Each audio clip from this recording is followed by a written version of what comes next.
waxa uu maanta dhagax dhigay wasiirka cadaaladda Somaliland Xuseen Axmed Caydiid xafiis cusub oo ay ka hirgelin doonto wasaaradda cadaaladda Somaliland magaalada Burco. Xaruntan ay maanta wasaaradda cadaaladdu dhagax dhigtay ayaa noqonaysa mid ay wasaaraddu ugu tala gashay inay noqoto mid dabagal ku samayn doonta laamaha cadaaladda ee gobolka Togdheer. Waa sida ay tilmaameen maruu ka hadlay wasiirka cadaaladda Somaliland Xuseen Axmed Caydiid ayaa waxa uu yiri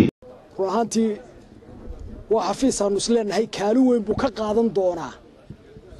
حقيقة عدالة الضلك اسكو حركة هي هذا بعد عدالة هي كورهين تدباتوين كودة هي وحرصارنانتا هرومارينتا هي هذا بعد عدالة وحفيظ كانوا كسوقين نووي waxa kale isna halkaasi ka hadlay gudoomiyaha gobolka Togdheer Maxamed Muuse Diiriye isaguna tilmaamay in xafiiskan yahay mid ay u baahan tahay bulshada ku dhaqan gobolka Togdheer waxaana uu yiri وقارسين كرايد إنه شيء عدالة بوحدرته.